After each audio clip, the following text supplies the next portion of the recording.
అక్షరం చేతితో తీసుకోండి. అందరూ కూడా గంధం కుంకుమ బొట్టు పెట్టిన తర్వాత అక్షరం చేతితో తీసుకోండి. తీసుకుని నమస్కారం చేస్తూ చెప్పండి అందరూ కూడా.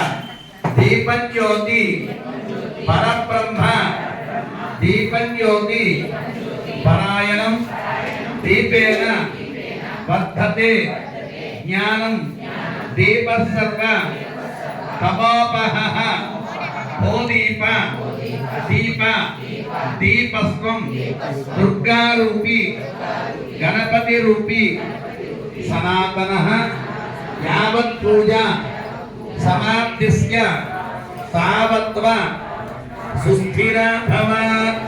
ఆ దీపం దగ్గర అక్షరాలు పూజ చేయండి 5 సార్లు. రం దీపకరామావాహయామి, హం మధ్యకరామావాహయామి, సం సత్వకరామావాహయామి, తం పరమాత్మకరామావాహయామి. దీపం స్థాపన ముహూర్తో పుష్పం కూడా దీపం దగ్గర పెట్టండి. దీపం స్థాపన ముహూర్తో అస్తు. ఈ మాట సంకల్పం చేయండి. దంపతి సమేతంగా వచ్చిన వారు ముందు మగవారు సంకల్పం చేయండి, తర్వాత ఆడవారు సంకల్పం వారి చేతితో తీరిపోయండి. మీరు సంకల్పం చేసేయండి. ఆజమ్య ఓం కేశవాయ నమః, ఓం నారాయణ